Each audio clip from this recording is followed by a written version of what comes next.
I was kind of thinking, now, did she call Carlos or did Carlos call her?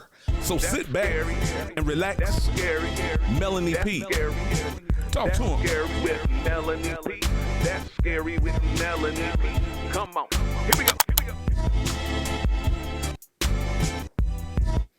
Welcome to another episode of the That's Scary with Melanie P. Hopefully you have watched my last episode talking about Cobra by Meg Thee Stallion.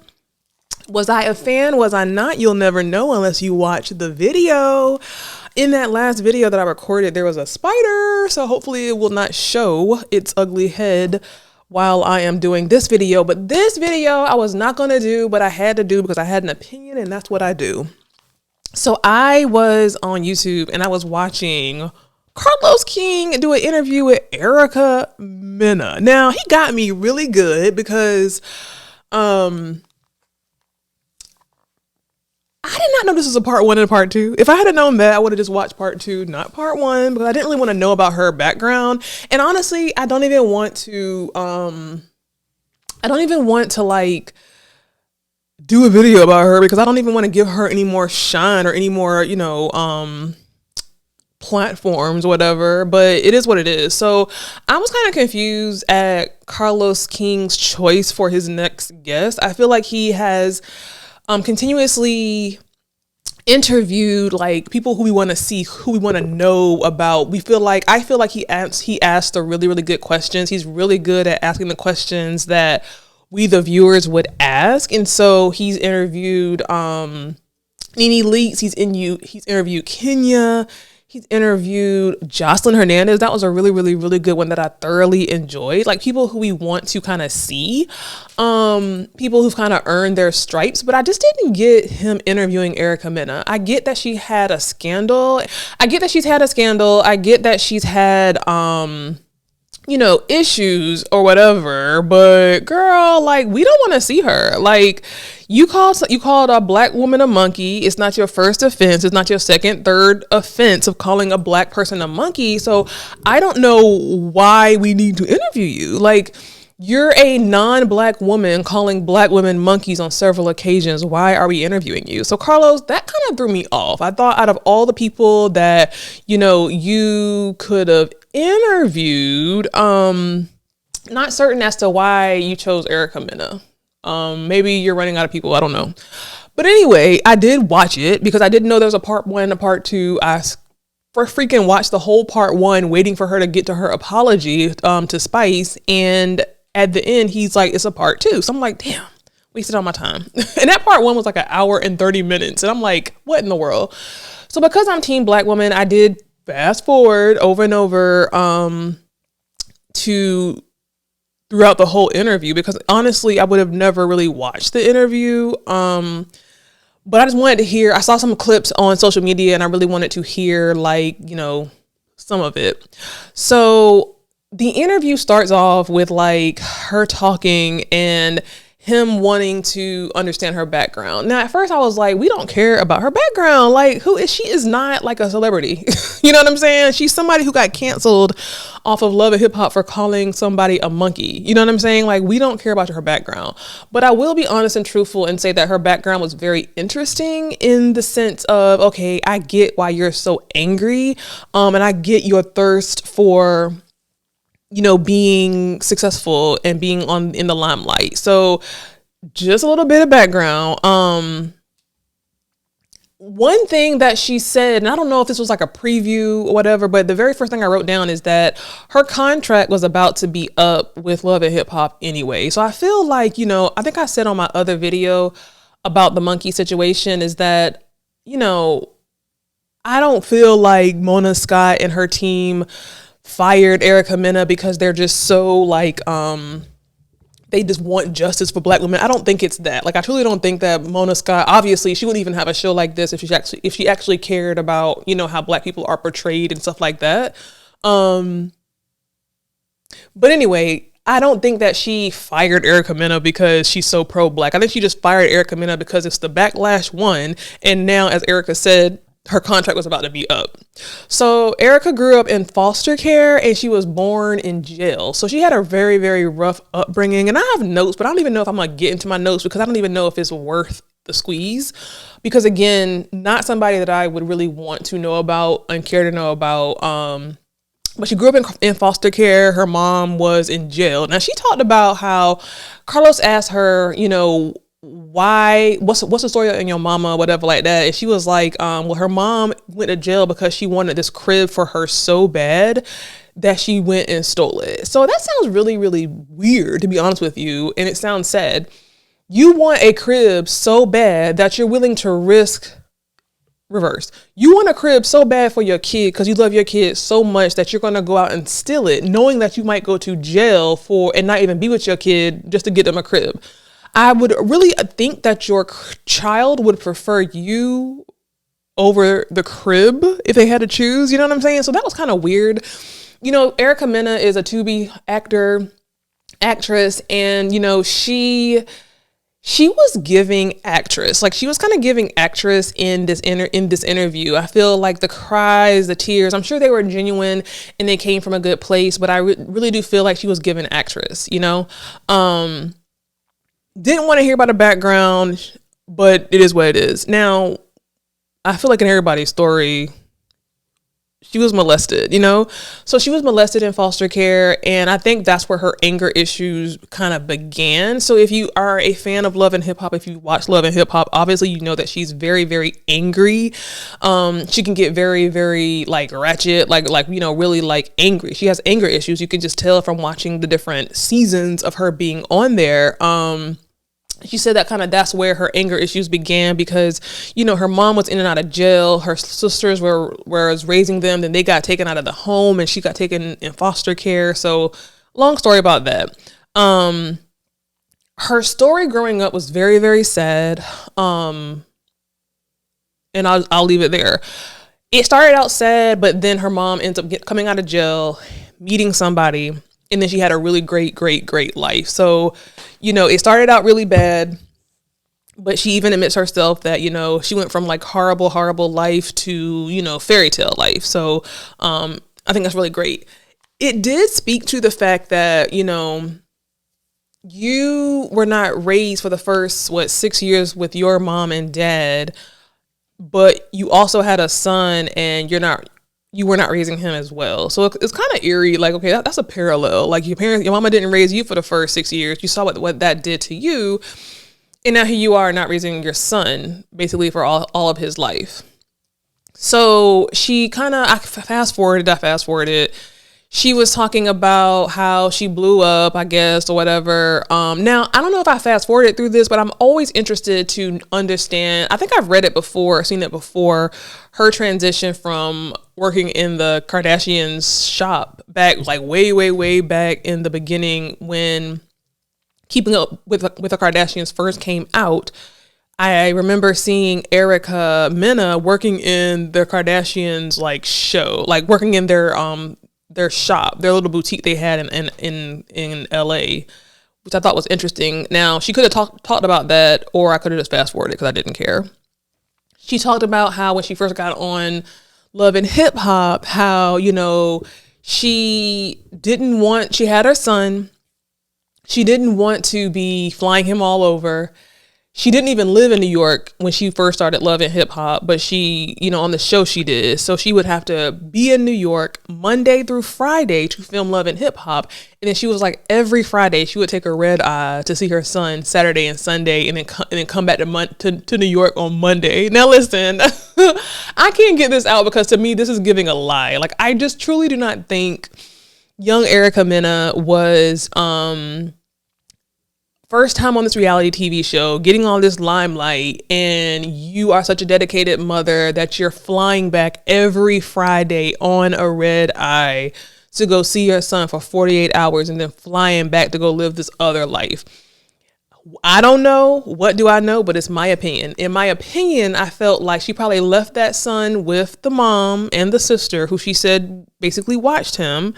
And, you know, she kind of lived her Love and Hip Hop life. I don't think was she coming home some? I'm certain she was, but was she on every Friday red eye? I don't think so. I think a lot of her tears at that point was because of guilt. You know, she cried talking about her son. She cried talking about, you know, her sacrifices for her son and how she had to sacrifice, you know, being with him to make sure that he had a good life. I think her tears was, you know, sadness, but also a lot of guilt. I think her tears was like a lot of guilt of talking about this. We know it's a very sore subject with her, obviously, soda spice. And I think talking about it on a public platform like this that she knows people are going to watch, I think it's just a level of guilt. And I think that's why she had all the tears. They talked about the accusation that Erica Mena has slept with a lot of people and has a lot of bodies. She said that she's only slept with 7 men. Now let me Google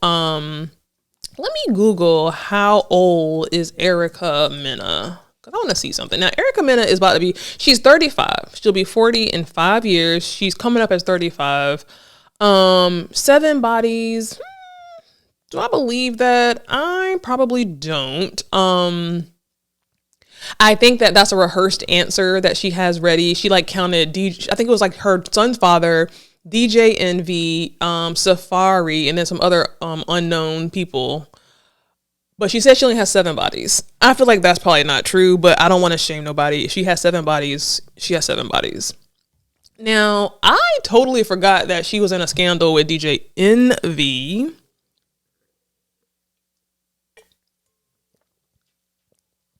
I'm looking at anyway. I forgot that she was in a scandal with DJ Envy. So this was interesting. So I did kind of watch this. So when she was listing down her bodies of people she slept with, she mentioned DJ Envy. And I was like, oh shit, I forgot about that. Basically, for you, those of y'all who don't know, before DJ Envy, or right as he was like really getting on in terms of the Breakfast Club starting, he was in a scandal when is he not in a scandal? But he was in a scandal basically because he was sleeping with Erica Mena, dating her while he was still married to Gia. So Erica was talking about how she did not know that he was married. They were dating. They were public. She was going to his venue. She was on FaceTime whenever he was DJing. She was drinking and having fun with Charlamagne and Angela Yee, and nobody ever told her that he was married. I do not believe that. Do I believe that DJ Envy is a scammer? I believe that, but I do not believe that she did not know that this man was married. I don't believe that. It's really hard for me to believe women when they say that they don't know if a man is married, that they're dating. Now, I've never dated a married man. Oh, you know what? I'm being really hypocritical. In most situations, I feel like if you're in a serious relationship with a man, well shit, I'm sitting here thinking about the one time that happened to me one time, and I am on here about to tell a lie, and I'm not gonna do that because I'm transparent. That did happen to me, y'all, but it was different. So in my situation, I met someone. They were separated from their spouse, but they were that's another story time that I might just actually have a whole story time episode on, so make sure you are following and subscribed. Anyway, she said that she did not know that he was married. I don't really believe that. Even with my experience, I don't believe that, but I believe that DJ Envy is a bum, and I just not a fan of him. And I feel like I thought to myself, wow, what a great couple. This man who has been on his show bashing black women, and with this woman who's calling black women monkeys. What a great match. You know what I'm saying? Like, they would be perfect for each other. But she said that Gia Casey ended up calling her, and then she found out, and blah, blah, blah. So it is what it is. Now, here is what tugged at my heartstrings. Now, when she started talking about Safari, it touched me because I felt bad for her. Now, I do watch Love and Hip Hop, not really as much anymore, but I remember on the episodes of Love and Hip Hop when her and Safari were like getting together, but then breaking up. I remember it really did truly feel sad, and it really did truly feel heartbreaking to see her have these kids by this man, and then he literally drop her and be on to the next woman while she's in labor. Like, that is fucked up. And one thing I believe is, in karma and Safari, you're gonna pay for that shit. Like, whether, you're gonna pay for that, because that's horrible. Like, we did see that. We all saw that on the episodes, and how quickly he moved on, and how quickly he was like, it was just, I didn't like that. So that did make me feel sad. When she was talking about, she thought this was her knight in shining armor, how at first, I remember even seeing on that other show, that it was a show on VH1, I believe, Scared Straight, something, I don't know. It was a show where they were doing some type of, I don't know, fear shit. And I remember when Safari really, really liked her and wanted to date her, and she was like, no, you know what I'm saying? And that part made me feel sad. That part made me feel like, damn, because as a woman, you don't want any man wasting your time. You don't want any man wasting your time, period, point blank. So that, I felt bad for her, truly. And I truly felt like she did, she talked about how, she thought this was her time. This was her time to finally not have to do it all. This was her time to finally have a partner to share her pain with, an other half, to raise her kids with their father and things like that. And that made me feel bad. It really did. Like I put down here, I did not know this shit had a part 1. So at this point, it's like an hour and 34 minutes, and they haven't even talked about Ice Spice. I'm like, or not damn Ice Spice, about Spice. And I was like, they made me watch this whole thing not knowing it was a part 2. So whatever. So you got me with that, Carlos. Still sign me or whatever. But anyway, she said it's just a coincidence that she calls black people's monkeys. It's a word that she uses to insult people. So in part 2, for those of you who are going to watch this, that's when they actually start talking about the whole Spice situation. And she was basically saying that it's just a coincidence that everybody I call monkey is a black woman. It's just a coincidence. You know what I'm saying? Not buying that. Listen, again, not fact, but my opinion. But if I had to guess and bet, I do believe that she has colorist tendencies and traits and thoughts in her mind. I do believe that I believe she's Dominican, if I'm correct. And one thing about Dominican people, in my experience, is that they do not like to be compared to black people. They don't like to be mistaken for black people. They don't like to be, they're not black. And they're very big on letting you know that they're not black. So I truly feel like she does have racist tendencies. I feel like she is calling people monkeys with a racist energy behind it. I believe that. I definitely believe that. And I definitely believe that she has probably gotten by in life with her adjacency to blackness. A lot of people want the full lips. They want, the big hips. They want the melanated skin, but they don't want all that comes with that and all that is attached to that. And, let's just be real. Like, a lot of people who show up in the world as racially ambiguous people, like you've heard people say how they want a mixed kid, and it's just ignorant comments like that. So there's a reason why people say that. Ignorant or not, there's a reason why people are saying those things. And I feel like she has benefited from not being black, but being able to be in the black spaces. She's gotten benefits from, dating these black men. You know how they love a non-black, racially ambiguous woman. So I feel like she has been chosen over black women in certain capacities, and I do believe that she understands that. And I do believe, if I had to give my opinion, that she low-key looks down upon, and I don't mean that like, oh, you're the scum of my whatever, but I do believe that sometimes these people who are not black but be in the black spaces feel like they are just a little bit of a notch above. You know what I'm saying? Just a little bit of a notch above. And that is my opinion. Now, here's what she says that kind of locked in that opinion. She said the famous statement that people say who are racist. She said, "There's not a racist bone in my body." Now, if that's not the poster mission statement for people who are racist always say that kind of stuff. There's not a racist bone in my body. Like, please. You know what I'm saying? Like, we all have thoughts of things. We all have a racist bone in our body if you want to be serious, but it's like people don't say that. That's just like, oh, I think I'm so pretty, whatever. I'm only going to say that if I don't believe it. Like that is what kind of locked in the deal for me in me thinking that, okay, bitch, you racist, you lying, and you calling people monkeys from a racist energy. Don't ever say that. There's not a racist bone in my body. That's what sealed in the deal for me. So yeah, my opinion is that she's a racist and that she's a colorist, period, point blank. That is my opinion. You know,